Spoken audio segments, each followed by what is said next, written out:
Hi guys! Ngayon nga naganap ang ABS-CBN Ball 2025. Siyempre, inaabangan natin ang Big Four. Actually, hindi ko talaga bias si Kai kasi ang inaabangan ko ay si Colette. Pero guys, grabe dito ako napatitig ng grabe talaga ng bonggang-bongga. Si Kai naman nananampal ng sobrang ang tindi ng kanyang kagandahan talaga. Grabe yung tipong mapapa-zoom in ka talaga.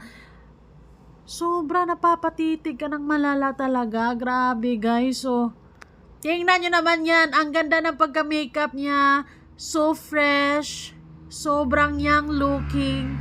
O, di ba? Parang 12 years old. Grabe naman. Ito naman, itong anggulo na to, parang may pagka Andrea Brillantes yung mata niya dyan. Pero, ang cute version. Yan pala yung gown niya guys. Sobrang gandang-ganda ako sa gown niya. And hopefully itong gown niya ay hindi mabigat dahil parang feeling ko mabigat. Sana makakakilo siya ng ganito ganyan, madali sa gown na to. Kasi parang ang bigat no. Pero sobrang gandang-ganda ako kay talaga sa gown na to. Kayo guys, sa tingin nyo, so far sa Big Four, sino ang pinaka nagustuhan nyo na damit? Pero si Kai talagang ano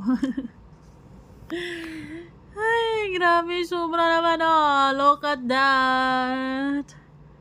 Basta sobrang ganda ni Kai. Ang fresh, sobrang young looking, sobrang ganda yung makeup niya, bagay na bagay, yung buhok, ay basta sobra. Sa Big Four, okay, number 1 ko si Kai. Bahala kayo dyan.